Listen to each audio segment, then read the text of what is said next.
Hello दोस्तों, the crimes cafe पर एक बार फिर से आपका स्वागत है। मर्डरर्स और सीरियल किलर्स यानी एक ऐसा दरिंदा जो अपने मजे और खुशी के लिए किसी को भी मौत के घाट उतार देता है। ये लोग इतने शातिर और पेशेवर होते हैं कि कई बार तो पुलिस को भी इन्हें ढूंढने में एड़ी चोटी का जोर लगाना पड़ जाता है। एक तरफ ये पेशेवर शातिर किलर्स तो दूसरी तरफ इन्हीं के अपोजिट छोटे और मासूम बच्चे जिन्हें क्राइम का सी भी नहीं पता होता। लेकिन क्या हो अगर यही मासूम बच्चे खुद एक सीरियल किलर बन जाए? ये चीज आप इमेजिन भी नहीं कर सकते, लेकिन ऐसा पॉसिबल है। आज द क्राइम्स कैफे के इस एपिसोड में हम आपके लिए 11 साल की एक ऐसी बच्ची मेरी बेल की कहानी लेकर आए हैं जिसे इंग्लैंड के इतिहास में सबसे कम उम्र का सीरियल किलर कहा जाता है। मेरी बेल का जन्म 26 मई 1957 को कॉर्ब्रिज इंग्लैंड में हुआ था। मेरी बेल की मदर पेशे से एक सेक्स वर्कर थी और मेरी को जन्म देते समय उनकी उम्र मात्र 16 साल की थी।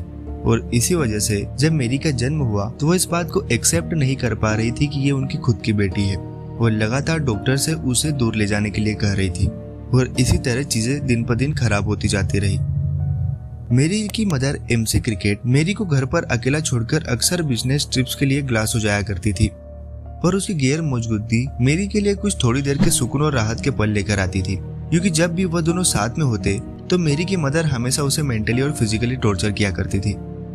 MC क्रिकेट की बहन यानी मेरी की मौसी ने इस बात का खुलासा किया था कि क्रिकेट ने मेरी को एक बार एक बांझ औरत को डोनेट तक कर दिया था और जैसे उन्हें इस बात का पता चला तो मेरी को फौरन वहां से वापस ले आई थी। उन्होंने आगे बताया कि मेरी कई बार रहस्यमय तरीके से घायल हालत में खिड़की के नीचे गिरी हुई मिलती तो कई बार स्लीपिंग पिल्स के ओवरडोज की वजह से बेहोश हालत में मिली थी। कुछ लोगों का कहना था कि इन सब के पीछे क्रिकेट का ही हाथ था।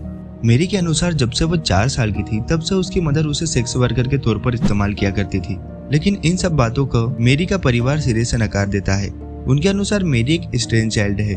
उसने कम उम्र में ऐसे इंसिडेंट विटनेस किए हैं कि जो एक चाइल्ड के लिए सहन करना आसान नहीं होता, जैसे ही अपनी ही आंखों के सामने अपनी 5 साल की फ्रेंड का बस के नीचे कुचला जाना। और इन्हीं सब वजहों के चलते बिना किसी गिल्ड की यह सब कहानी बनाना उसके लिए नॉर्मल है। मेरी अपने पहले मर्डर को अंजाम देने से कुछ ही दिन पहले अजीब बर्ताव कर रही थी और ऐसे ही 11 मई 1968 की सुबह मेरी अपने ही पड़ोस में रहने वाले एक 3 साल के बच्चे के साथ खेल रही थी कि अचानक वह बच्चा सीढ़ियों से नीचे गिर जाता है। उस बच्चे के पेरेंट्स को लगा कि यह एक एक्सीडेंट है और उन्होंने इस बात को इग्नोर कर दिया, लेकिन उसी दिन शाम को पुलिस के पास 3 मदर्स पहुंचती है और फिर FIR दर्ज करवाती है कि मेरी ने उनकी बच्चियों का गला दबाकर उन्हें मारने की कोशिश की है। इस बात की खबर लगते ही पुलिस फौरन मेरी को कस्टडी में लेकर उससे पूछताछ करने लगती है, मगर अंडर एज होने की वजह से उस पर कोई भी चार्जेस फाइल नहीं किए गए। इसके कुछ दिनों बाद तक तो सब कुछ नॉर्मल चलता है, लेकिन फिर 25 मई की सुबह यानी मेरी की उम्र 11 साल होने से एक दिन पहले मेरी अपने पड़ोस के एक बच्चे मार्टिन ब्राउन के साथ खेल रही थी, जिसके बाद वह उस बच्चे को हाइड एंड सीक खेलने के बहाने कुछ ही दूरी पर एक अबंटेंट घर में ले जाती है जो कि कई सालों से खाली था और मौका पाते ही मेरी उस बच्चे का गला घोटकर उसे मार देती है। मार्टिन को जान से मारने के बाद मेरी उसकी बॉडी को वहीं घर पर छोड़कर बाहर आ जाती है और अपनी एक फ्रेंड नॉर्मा बेल को इन सब की जानकारी देती है। इधर मार्टिन के परिवार वालों को उसकी फिक्र होती है और वह पागलों की तरह उसे हर जगह ढूंढते हैं, लेकिन मार्टिन उन्हें कहीं नहीं मिलता। कि तभी जेम्स और बेन नाम के बच्चे उसी अबंडेंट हाउस में खेलने के लिए जाते हैं कि इसी बीच जेम्स के पैर अचानक मार्टिन की बॉडी से लगता है और वो नीचे गिर जाता है। जेम्स ने जैसे ही मार्टिन की लाश को नोटिस किया वैसे ही उसने वहां से भागकर अपने माँ बाप को इस सब की जानकारी दी। पुलिस ने बताया कि जब वो क्राइम सीन पर पहुंचे तो उन्हें बॉडी के फेस पर ब्लड और सलाइवा के अलावा कोई भी दूसरा हिंसा का एविडेंस नहीं मिला। हालांकि बॉडी से कुछ ही दूरी पर उन्हें पेन किलर्स की खाली बोतल जरूर मिली थी और इसीलिए कोई और एविडेंस न मिलने की वजह से पुलिस ने इस केस को सुसाइडल समझकर बंद कर दिया। मार्टिन की डेथ के कुछ दिनों बाद मेरी की साइको हरकतें फिर शुरू हो गई। ऐसे ही एक शाम की बात है, मेरी मार्टिन के घर पर जाती है और उसकी माँ से कहती है कि उसे मार्टिन से मिलना है और उसे देखना है। मार्टिन की माँ उसे समझाकर कहती है कि वह इस दुनिया में नहीं है, लेकिन मेरी फिर उनसे ये कहती है कि उसे उसका कॉफिन में रखी बॉडी देखना है। यह सुनकर मार्टिन की माँ मेरी के मुंह पर ही दरवाजा बंद कर देती है और उसे वहां से भगा देती है। इसके कुछ ही समय बाद एक दिन मेरी और उसकी फ्रेंड नॉर्मा सिक्योरिटी से बचकर एक नर्सरी स्कूल में घुस जाते हैं और वहां 2 नोट्स फेंकर आती है जिसमें लिखा था कि we did murder Martin Brown, fuck off you bastard, यानी हमने मार्टिन को मार दिया है और आगे भी हम ऐसे मर्डर्स करेंगे। इसी बीच मेरी अपने क्लासमेट्स को भी ये सब बताया करती थी कि उसी ने मार्टिन का मर्डर किया है लेकिन सब उसका मजाक बनाते और उसे झूठा कहते थे। यह सब चल ही रहा था कि अचानक एक और बच्चा मरा हुआ पाया जाता है।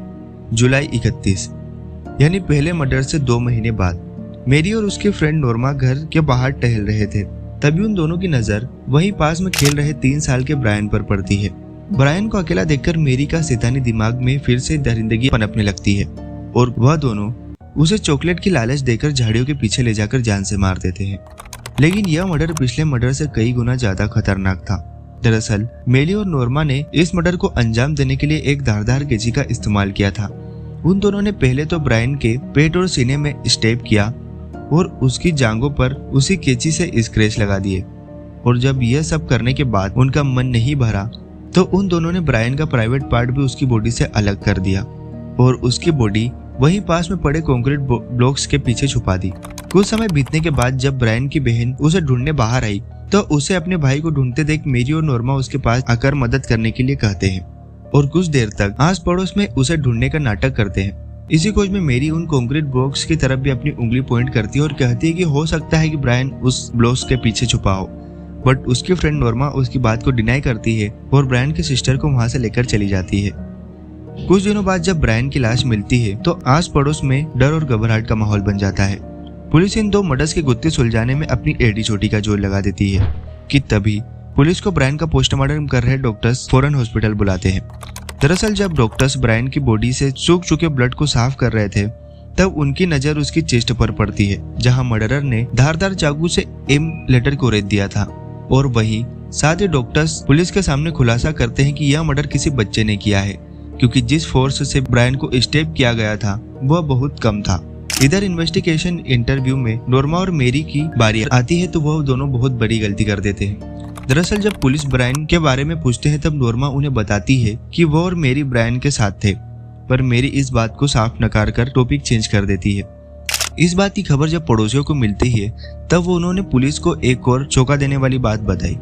उन्होंने बताया जब ब्रायन को अंतिम विदाई दी जा रही थी मेरी अपने घर की खिड़की में खड़ी होकर अपने दोनों हाथों को आपस में रगड़कर हंस रही थी। पुलिस को अब मेरी पर शक होने लगता है और इसीलिए वह मेरी को एक बार फिर पूछताछ के लिए स्टेशन पर बुला लेती है। अब मेरी को यह भनक लग चुकी थी कि पुलिस को उस पर शक होने लगा है, इसलिए वह पुलिस के सामने एक कहानी बनाती है और कहती है कि एक 8 साल के लड़के ने ब्रायन का मर्डर किया है और वह लड़का बहुत सारी टूटी कैंचियां लेकर घूम रहा था और यही मेरी अपनी सबसे बड़ी गलती कर देती है। दरअसल ब्रायन का मर्डर किस चीज से हुआ है यह बात सिर्फ इन्वेस्टिगेशन ऑफिसर्स को ही पता थी। अब पुलिस नोरमा और मेरी से सख्ती से पूछताछ करती है और कुछ ही समय बाद नोरमा पुलिस के साथ कोऑपरेट करके उन्हें सब कुछ बता देती है। जब यह बात मेरी को पता चलती है तो वह पुलिस को बताती है कि उस रात वह नोरमा के साथ तो थी पर मर्डर उसने नहीं किया और सारा ब्लेम नोरमा पर लगा देती है।